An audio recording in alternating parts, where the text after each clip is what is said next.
Something about this story doesn't quite add up. We're being told this is just about a former model making threats online, but when you look closer, the names, the connections, the timeline, it starts to feel like there's more going on beneath the surface.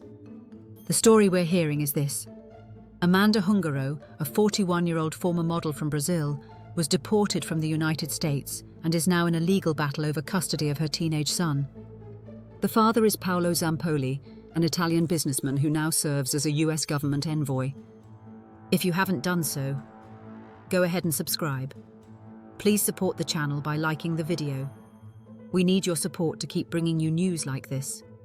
Then, recently, a social media account linked to Amanda posted threats aimed at Donald Trump and Melania Trump, saying she would take down a corrupt system no matter the cost.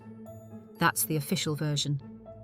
A personal situation, spiraling into something more extreme. But here's the issue. This story doesn't begin there. And that's where things start to break. Now let's walk through what actually happened, step by step. First, Amanda says she started modelling at just 13.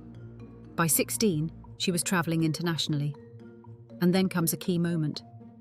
She says she arrived in the United States on a private jet connected to Jeffrey Epstein. That's not a small detail. She was reportedly introduced through Jean-Luc Brunel, a modelling agent also linked to Epstein. Amanda later said she had no further contact, but that first connection matters. Now here's where it gets interesting. Around that same time, she meets Paolo Zampoli. Their relationship lasts nearly 2 decades. They have a child in 2010. She leaves modelling and later represents Grenada at the United Nations, a major shift in her life and status. Then fast forward to 2022. Amanda, Zampoli, Donald Trump and Melania Trump reportedly spend New Year's Eve together at Mar-a-Lago. That places her inside a very small, powerful circle. Now watch what happens next. In 2023, her relationship with Zampoli ends after private messages from him become public. She remarries, moves to Florida, and then, in 2025, she's deported from the United States. Not long after that, the threatening message appears online. Now, this is the point where it really starts to raise questions. So when you put all of this together, a pattern starts to form. This isn't just someone on the outside looking in. At different points, Amanda Húngaro was close to powerful people, business figures, political circles, and individuals tied to one of the most controversial networks in recent history. And that leads to one clear question. What changed?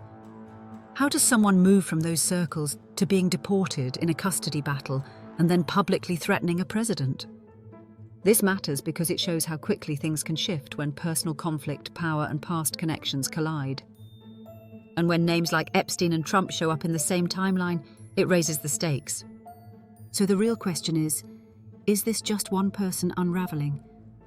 Or are we seeing a small piece of a much larger story that hasn't fully come into view yet? If you're following this and want to help this channel grow and continue bringing you stories like this, take a second to like the video and subscribe. That support actually makes a difference.